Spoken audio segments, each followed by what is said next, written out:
CL అయితే పొలం కాడికి అయితే పోతున్నాను. ఎందుకు పోతుందంటే ఆధునికలు అయితే దానికి సంవత్సరానికి ఒక్కసారిన ఆధునికలు అయితే తినాలి. ఇప్పుడు పోయాక తెంపాక చూపెడతాను నేను. చూడండి, మన ఛానల్ లైక్ చేయండి, సబ్స్క్రైబ్ చేసుకోండి. ఇప్పుడు వచ్చి క్లియర్గా కనపడుతుంది గాయస్, ఇదే ఆదొండకాయలు. ఇక్కడ ఒకటి అవుతుంది, ఇక్కడ ఒకటి అవుతుంది. చూడండి గాయస్, ఇదే ఆదొండకాయలు అంటే ఇలా అయితే ఉంటాయి ఆదొండకాయలు. చూడండి, ఇలా ఉంటాయి ఆదొండకాయలు.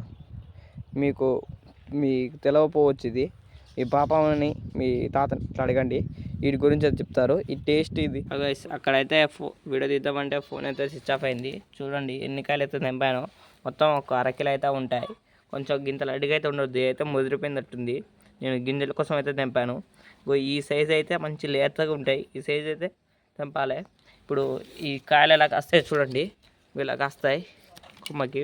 మీకోసం ఒక కొమ్మ అయితే ఇచ్చాను, ఇట్లా కాస్తుంది.